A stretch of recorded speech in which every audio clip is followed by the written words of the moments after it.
এই দুনিয়াটা হলো একটা স্টেশনের মতো, অথবা গাড়ির কাউন্টারের মতো। গাড়ির কাউন্টারে যাত্রী সাউনেতে আমরা কি করি? বসে থাকি না? ওইখানে বসে থাকি আমরা। ট্রেনের জন্য অপেক্ষা করি কোথায়? স্টেশনে আমরা অপেক্ষা করি না? অপেক্ষা করি ট্রেন যখন চলে আসে, বাস যখন চলে আসে, তখন কি করি? আমরা চলে যাই। এই দুনিয়াটা হলো এরকম যে আমি এসেছি, আমি অপেক্ষায় আছি আমার গাড়ি কখন আসবে। আমার গাড়ি আসলে আমাকে যেতেই হবে, আমি চাইলেও থাকতে পারবো না। থাকতে পারবো? দুনিয়ায় আমরা যা কিছু দেখি, আমার সন্তান, আমার স্ত্রী, আমার মা, আমার বাবা, আমার যতই আপন মানুষ হোক না কেন, এই দুনিয়ার কেউ আমার আপন নয়। আল্লাহ বলেছেন দুনিয়া এটা খুব সামান্য। এই দুনিয়া ভোগের জায়গা। কিসের জায়গা? দুনিয়া আমরা আশেপাশে যাদেরকে দেখছি এরা আমাদের কেউ আপন নয়। আপন শুধু একমাত্র আল্লাহ। আপন কে? আল্লাহ। দুনিয়ার এটা একটা সিস্টেম। আল্লাহ তাআলা দুনিয়াটা চালানোর জন্য মা বাবার সম্পর্ক করে দিয়েছে, সন্তান সন্ততির সম্পর্ক করে দিয়েছে। আমার সন্তানের প্রতি একটা মায়া মোহাব্বত আল্লাহ সৃষ্টি করে দিয়েছে। আমার ভাই বোনের প্রতি একটা সম্পর্ক সৃষ্টি করে দিয়েছে। স্ত্রীর প্রতি একটা মায়া মহাব্বত সৃষ্টি করে দিয়েছে। দুনিয়ার প্রতি, টাকা পয়সার প্রতি একটা ভালোবাসা আছে, সম্পদের প্রতি একটা ভালোবাসা আছে। কিন্তু এগুলো আমাদের জীবনের উদ্দেশ্য নয়। জীবনের কি নয়? উদ্দেশ্য নয়। এগুলো হচ্ছে প্রয়োজন। কি বলেন? এগুলো প্রয়োজন। যেমন আমি বললাম যে দুনিয়াটা আমরা যা কিছু দেখি সবই প্রয়োজন। আমাদের টার্গেট, আমাদের উদ্দেশ্য হচ্ছে জান্নাত। আমাদের উদ্দেশ্য কি? জান্নাত আমাদের উদ্দেশ্য, দুনিয়া আমাদের উদ্দেশ্য নয়। দুনিয়া আমাদের প্রয়োজন।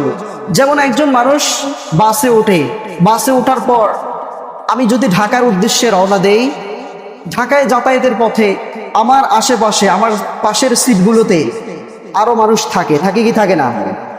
কেউ হয়তো নামবে ঢাকার আগে, কেউ সিরাজগঞ্জে নামবে, কেউ বগুড়াতে নামবে, কেউ টাঙ্গাইলে নেমে যাবে। কিন্তু আমার উদ্দেশ্য, আমার টার্গেট কোথায়? আমার গন্তব্য ঢাকা। মাঝপথে আমরা নেমে যাই, গাড়ির থেকে নামি খাবারের জন্য, আমাদের প্রয়োজন পুরা করার জন্য, ঠিক কিনা? একটু প্রস্তাব পায়খানার জন্য আমরা নামি না অনেক সময়? এবং যাওয়ার সময় আমার পাশের সিটে যে বসে থাকে তার সঙ্গে কিছুক্ষণ গল্প গুজব করি। করি কি করি না? এই দুনিয়াটা হলো ঠিক এরকম। বাসে উঠেছি, আমি খেতে নেমেছিলাম, প্রয়োজন পূরণের জন্য নেমেছিলাম, আমার পাশে যিনি ছিল তার সঙ্গে গল্প গুজবও করেছিলাম। যার যখন সময় হয়ে গিয়েছে সে তখন নেমে গিয়েছে। বগুড়ার যাত্রী বগুড়ায় চলে এসেছে, নেমে গিয়েছে। সিরাজগঞ্জের যাত্রী সিরাজগঞ্জে চলে গিয়েছে, নেমে গিয়েছে। নাকি আমার জন্য সে বসেছিল? আমার সঙ্গে ঢাকা যাবে? যাবে না, কারণ তার গন্তব্য সিরাজগঞ্জ পর্যন্ত। আমি ঢাকায় যাব, মাঝখানে সুন্দর একটা জায়গা পাওয়া গিয়েছে, আমি নেমে দেখলাম খুব চমৎকার একটা মনোরম পরিবেশ, যেটা দেখে মন জুড়ে যায়। এরকম একটা জায়গা দেখে আমি যদি বলি যে ঢাকায় আর যাব না, আমি এখানেই থেকে যাব, তাহলে কি চলবে? চলবে না। রাস্তাঘাটে চলতে গিয়ে ঢাকায় যাওয়ার পথে অনেক জিনিস আমার চোখে পড়বে, কিন্তু এগুলো আমার সব প্রয়োজন। এগুলো কি? আমি খেতে নেমেছিলাম, আমি একজনের সাথে গল্প গুজব করেছি, আমার প্রয়োজন ছিল, আমি পুরা করেছি। এগুলো সবই প্রয়োজন, কিন্তু আমার উদ্দেশ্য কি? ঢাকা। আমাকে ঢাকায় যেতে হবে। ঠিক দুনিয়াটা এরকম। দুনিয়া আমার মা আছে, বাবা আছে, সন্তান আছে, স্ত্রী আছে, ভাই বোন আছে, এরা আমার প্রয়োজন। এদের যখন সময় হবে এরা চলে যাবে, আমার যখন সময় হবে আমিও চলে যাব। কিন্তু টার্গেট একটা, আমাদের কোথায়? জান্নাত। যেতে হবে আমাদেরকে জান্নাতে। দুনিয়াটা ঠিক এরকম। দুনিয়ার মায়ায় পড়ে যাওয়া যাবে না। দুনিয়ার মায়ায় পড়লে আমি আমার গন্তব্যে পৌঁছতে পারবো না। আমি যদি দুনিয়ার মায়ায় পড়ে যাই, আমি জান্নাত হারিয়ে ফেলবো। ওই বাসে উঠে ঢাকায় না গিয়ে একটা জায়গায় নেমে যদি দেখি জায়গাটা সুন্দর, আমি যদি ওখানেই থেকে যাই, বাস আমাকে ছেড়ে চলে যাবে, আমি আর ঢাকায় পৌঁছতে পারবো? পারা যাবে? যাবে না। ঠিক একইভাবে আমি যদি দুনিয়ার মোহে পড়ে যাই, জান্নাতকে ছেড়ে দিয়ে আমি যদি দুনিয়াকে উদ্দেশ্য বানাই, তাহলে এই দুনিয়ায় আমি থেকে যাব। দুনিয়া আমাকে জাহান্নাম পর্যন্ত পৌঁছে দিবে, জান্নাত আর আমার কপালে হবে। এজন্য দুনিয়াকে প্রয়োজন মনে করতে হবে। কি মনে করতে হবে? ভাই বোন, আত্মীয় স্বজন, টাকা পয়সা, ধন দৌলত, সম্পদ ইত্যাদি সব প্রয়োজন। উদ্দেশ্য হলো জান্নাত। আমরা সবাই জান্নাতে যেতে চাই তো? বিশ্বনবী 5টা উপদেশ দিয়েছিলেন। কয়টা উপদেশ? এক সাহাবীকে 5টা উপদেশ দিয়ে বলেছিল, যদি তুমি জীবনটাকে সুন্দর করতে চাও, এইভাবে যদি চলতে পারো, দুনিয়ার জীবনটাকে এরকম গনিমত মনে করে নিতে পারো এই কয়েকটা জিনিসকে, তোমার জন্য জান্নাতের রাস্তা সহজ হয়ে যাবে। পড়েন সুবহানাল্লাহ। তার মধ্যে 1 নম্বর বলেছিলাম, বার্ধক্যের পূর্বে কি? যৌবন। বার্ধক্যের পূর্বে যৌবন। অসুস্থতার পূর্বে সুস্থতাকে আমাদেরকে কাজে লাগাতে হবে।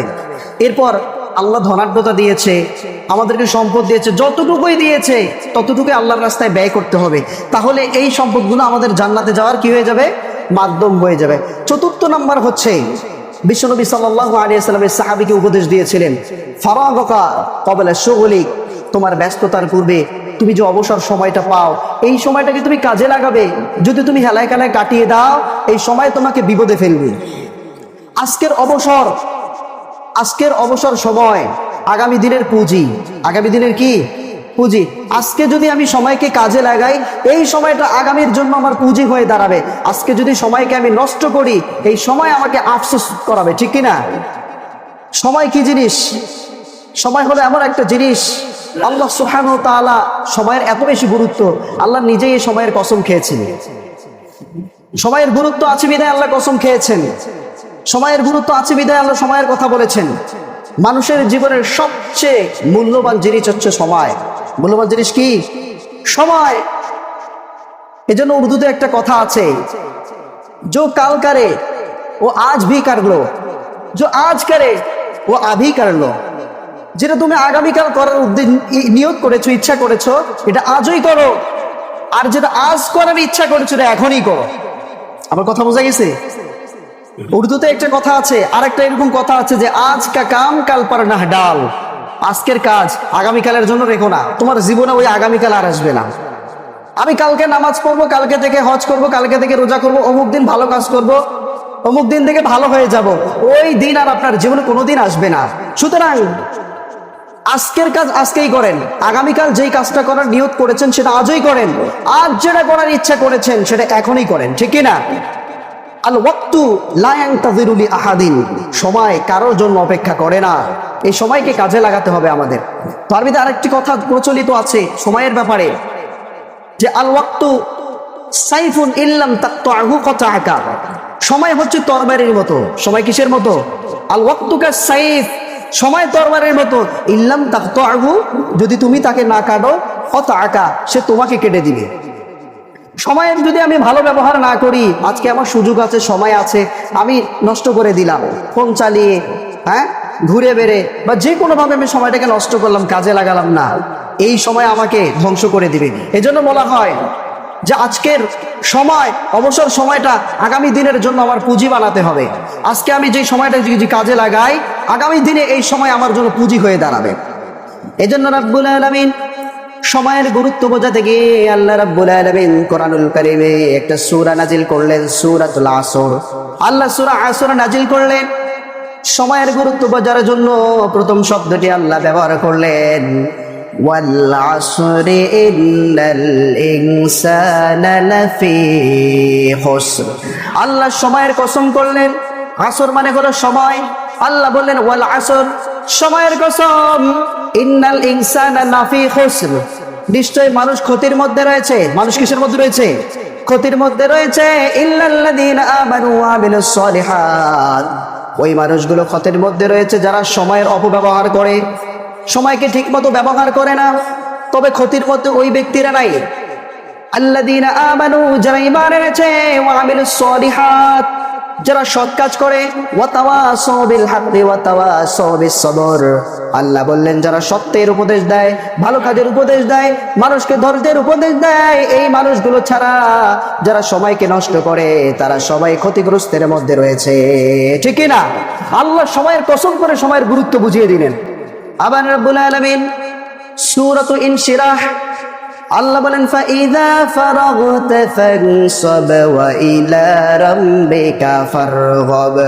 আল্লাহ বললেন যখন তুমি অবসর সময় পাও, যখন তুমি তোমার ব্যস্ততা থেকে মুক্ত হয়ে যাও, তখন তুমি সেই সময়টাকে আল্লাহর জন্য কাটিয়ে দাও। সুবহানাল্লাহ। আল্লাহ বলেছেন যখন তুমি ব্যস্ততা কাজ থেকে মুক্ত হয়ে যাও, এই যে তোমার অবসর সময়টা, এটা আল্লাহর রাস্তায় ব্যয় করো। আদম নবী থেকে শুরু করে শেষ নবী পর্যন্ত যত নবী, যত রাসূল দুনিয়াতে এসেছে, কেউই সময়ের অপব্যবহার করেনি, কেউ অপচয় করেনি সময়কে। সময় পেয়েছে, হয় আল্লাহর জিকির করেছে, নয়তো আল্লাহর দ্বীনের দাওয়াত দিয়েছে, নয়তো ইসলামের কোনো একটা কাজ করেছে, কেউ সময়কে নষ্ট করেনি। সময়কে যারা নষ্ট করেছে তারাই ক্ষতিগ্রস্ত হয়ে গিয়েছে। আজকে যারা সময়ের মূল্য দেয় না, ভবিষ্যতে তারা গিয়ে অনেক পস্তায়, আফসোস করে। আজকে যারা ডক্টর হয়েছে, ইঞ্জিনিয়ার হয়েছে, বড় বড় ব্যক্তিদের নাম আমরা জানি না? ধনী ব্যক্তিদের নাম জানি কি আমরা জানি না? জানি। এই মানুষগুলোর জীবনী পড়ে দেখবেন এরা সময়কে নষ্ট করেনি। প্রত্যেকটা নবী রাসূল এবং সালাফরা যারা দুনিয়াতে এসেছে, আমরা যত বড় বড় ব্যক্তিদের নাম জানি, আল্লাহর ওলিদের নাম শুনি, কেউ সময় অপচয় করেনি। আজকে ধনী ব্যক্তিদের জীবনী পড়ে দেখেন, সবাই সময়কে কাজে লাগিয়েছে, কেউ সময়ের অপব্যবহার করে নাই। ইমাম ইবনে তাইমিয়া রাহিমাহুল্লাহ তিনি কিতাব লিখেছেন। কি লিখেছেন? বই লিখেছেন। তার অনেক বড় বড় বই লেখা আছে, দেখবেন তাফসির লেখা আছে তার। তিনি জেলখানায় বসে, ওইখানে বসে গোটা তাফসির লিখে শেষ করেছেন। সুবহানাল্লাহ পড়ে। জেলখানায় আছে, চিন্তা করতেছে এখানে সময় নষ্ট করে কি করবো আমি। জেলখানায় বসে বসে কোরআনের পুরো তাফসির লিখে শেষ করে দিয়েছে। সুবহানাল্লাহ। এই ইমাম ইবনে তাইমিয়া রাহিমাহুল্লাহ সময়ের কি পরিমাণ গুরুত্ব দিয়েছেন দেখেন। উনি যখন টয়লেটে যেতেন, কি করতেন? টয়লেটে যখন যেতেন, আমরা টয়লেটে কি করি? সিগারেট খাই। ইমাম ইবনে তাইমিয়া রাহিমাহুল্লাহ তিনি টয়লেটে যেতেন, চিন্তা করতেন যে আমি টয়লেটে যাচ্ছি, ওই সময় আমার সময়টা নষ্ট করা যাবে না। কি করা যায়? ওনার ছাত্রকে বলতো তুমি বাইরে থেকে জোরে জোরে কিতাব পড়বা, বাইরে থেকে জোরে জোরে বই পড়বা, আমি ওখানে বসে বসে শুনবো। সুবহানাল্লাহ। কবি হাসছেন, ওরা সময়ের গুরুত্ব দিয়েছে। মুফতি মুশতাকুন নবী সাহেব বর্তমান যুগের একজন বড় স্কলার এবং তাফসির কারক, একজন বক্তা। মুফতি মুশতাকুন নবী সাহেব আলোচনা শুনবেন। উনি বলে সময়ের কেমন গুরুত্ব দেয় দেখেন। উনি বলে আমি যখন ফোনে কথা বলি, ফোনে কথা বলার সময় আমার অপর সাইডে যেই ব্যক্তি কথা বলছে, উনি যখন কথা বলে তখন তো আমি চুপ থাকি, তাই না? এই চুপ থাকা সময়টাও আমি দুই একবার সুবহানাল্লাহ আলহামদুলিল্লাহ বলি। সুবহানাল্লাহ মানে উনি সময় অপচয় করতে চান না। একটু সময় পেয়েছি, ওই সময়টা আল্লাহর জিকির করতেছে। সুবহানাল্লাহ। সব সময় আল্লাহর জিকির চলবে। আল্লাহ বলেছেন ফাইদা ফারাগতা ফানসাব, যখনই তোমার কাজ থেকে তুমি ফারেক হয়ে যাও, মুক্ত হয়ে যাও, ব্যস্ততা তোমার শেষ, অবসর সময় চলে এসেছে, সময়টাকে কাজে লাগাও। এই সময় যদি তুমি কাজে লাগাতে পারো, আগামীতে এই সময় তোমার জন্য পুঁজি হবে। সুবহানাল্লাহ। আর এই সময়কে যদি নষ্ট করি, এই সময় আমাদের জন্য সবচেয়ে বড় আফসোসের কারণ হয়ে দাঁড়াবে। ইমাম রাজি রাহিমাহুল্লাহ তিনি একজন ব্যক্তির ঘটনা উল্লেখ করেছেন।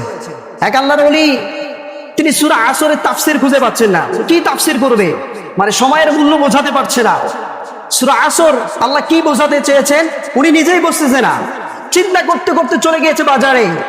যাওয়ার পরে তার কানে আওয়াজ আসলো যে ওই ব্যক্তির প্রতি রহম করো যার পুঁজি শেষ হয়ে যায়, ওই ব্যক্তির প্রতি রহম করো যার পুঁজি শেষ হয়ে যায়। আল্লাহর ওলি খুঁজতেছে কে সেই ব্যক্তি। যাওয়ার পরে দেখলেন যে এক ব্যক্তি চিৎকার করে বলছে সেই ব্যক্তির প্রতি দয়া করো যার পুঁজি শেষ হয়ে যায়। তো চিন্তা করছি পুঁজি আবার কি জিনিস, তো দেখে আসি একটু। যাওয়ার পরে দেখছে ওই ব্যক্তি বরফ নিয়ে বসে আছে। কি নিয়ে বসে আছে? বরফ নিয়ে বসে আছে। তো বরফ তো গলে যাচ্ছে। উনি চিৎকার করে করে বলছে যে ওই ব্যক্তির প্রতি রহম করো যার পুঁজি শেষ হয়ে যায়। তো বরফ তো শেষ হয়ে যাচ্ছে, গলে গলে শেষ হয়ে যাচ্ছে না? পুঁজি শেষ হয়ে যাওয়ার আগে তার প্রতি দয়া করতে বলা হচ্ছে। এই আল্লাহর ওলি ওটা দেখার সঙ্গে সঙ্গে আল্লাহু আকবার চিৎকার দিয়ে বলছে আমি সূরা আসরের তাফসির খুঁজে পেয়েছি। সুবহানাল্লাহ। তিনি বলছে ওই লোকটি যেমন বলছে আমার প্রতি দয়া করো আমার পুঁজি শেষ হয়ে যাওয়ার আগে, আমার তো একটা পুঁজি আছে। আমার পুঁজি হলো আল্লাহর দেওয়া বিশাল একটা সময়। আল্লাহ আমার একটা জীবন দিয়েছে, আল্লাহ আমার একটা জীবন দিয়েছে, এই জীবনটা হলো আমার সময়। আমি যদি এটাকে নষ্ট করে দেই, আমার দিন যতই যাচ্ছে আমার পুঁজি শেষ হয়ে যাচ্ছে। আমার যেদিন পুঁজি শেষ হয়ে যাবে আর কোনোদিন কাজে আসবে না, ঠিক না? পুঁজি শেষ হয়ে গেলে আমি আর কাজে লাগাতে পারবো? এই জীবন হলো একটা সময়, এই সময় যদি শেষ হয়ে যায় আর ফিরে পাওয়া যাবে? এই সময়টাকে কাজে লাগাতে হবে। তিনি বলছেন আমার জীবন, আমার সময়, এটা তো একটা পুঁজি, যে সময় যদি শেষ হয়ে যায় আমি তো আর কোনোদিন ফিরে পাবো না। এই সময়কে কাজে লাগাতে হবে। সময়কে কাজে যদি লাগাতে পারি আমাদের জীবনটা সুন্দর হবে। বড় বড় মানুষদের জীবনী পড়ে দেখেন, আল্লাহর ওলিদের জীবনী পড়ে দেখেন। আজকে যারা ধনী হয়েছে তাদের জীবনীটা পড়ে দেখেন। যেই পথে ধনী হোক না কেন, সৎ পথে হোক আর অসৎ পথে হোক, জীবনীটা পড়েন, তাদের হিস্ট্রি পড়েন, শোনেন আপনি কিভাবে এই পর্যন্ত আসলেন। 2 নাম্বারই করে হোক আর যেভাবেই হোক, খোঁজ দিবেন সে সময়কে নষ্ট করেনি। সময় কি করেনি? নষ্ট করেনি, লেগেছিল। এজন্য সময়কে অপচয় করা যাবে? কথা বলেন, যাবে? সময় অপচয় করা যাবে না। এজন্য রাসূল করিম সাল্লাল্লাহু আলাইহি ওয়াসাল্লাম সাহাবীকে বললেন, আমার সাহাবী 4 নম্বর উপদেশ তোমাকে আমি দিলাম। 4 নম্বর উপদেশটা হচ্ছে ফারাগাকা ক্বাবলা শুগলিক, তুমি তোমার ব্যস্ততার পূর্বে যে অবসর সময়টা তুমি পাও, এটা তুমি আল্লাহর রাস্তায় কাজে লাগাবা। তুমি কোরআন শিখবে, তুমি আল্লাহর রাস্তায় দাওয়াত দেবে, হাদিস শিখবে, নামাজ পড়বে, ইবাদত বন্দি করবে, জিকির আজকার করবে, তোমার আখিরাত সুন্দর হবে। আমি আপনাদেরকে একটা আমল দিই, সে আমল হচ্ছে অবসর সময়টাকে কাজে লাগাবো। আমরা কি করব? পারবে তো ইনশাল্লাহ? তো একটা আমল দিলাম শুধু, যে অবসর সময়টা, ভাত রান্না করছে মা বোনেরা, ভাত রান্নার সময়, তরকারি কাটছে ওই সময়, আপনি জমিতে কাজ করছেন ওই সময় জিকির করবেন। কি করবেন? জিকির করবেন। সুবহানাল্লাহ, আলহামদুলিল্লাহ, লা ইলাহা ইল্লাল্লাহ, আল্লাহু আকবার, আস্তাগফিরুল্লাহ, আল্লাহুম্মা সাল্লি আলা সাইয়্যিদিনা মুহাম্মদ সাল্লাল্লাহু আলাইহি ওয়াসাল্লাম, আল্লাহুম্মা সাল্লি আলা মুহাম্মদ ওয়া বারিক আলা মুহাম্মদ। এই যে ছোট্ট ছোট্ট জিকিরগুলো আছে, করা যাবে না ইনশাআল্লাহ? একটা আমল দিলাম, অনেক আমল আছে, কোরআন পড়া, নামাজ পড়া ইত্যাদি, আমি শুধু একটা আমল দিলাম। এই অবসর সময়টাকে আপনার কাজে লাগিয়েছেন কিনা, এবং আমি নিজেও বলবো ইনশাআল্লাহ, আমরা সবাই বলতো ইনশাআল্লাহ, বলেন ইনশাআল্লাহ, বলেন ইনশাআল্লাহ। চলতে ফিরতে গল্প করছি, আরেকজন গল্প করতেছে, আপনি গল্প শুনতেছেন, ওই ফাঁকে ফাঁকে জিকির করবেন। বোঝা গেছে? একটা আমল।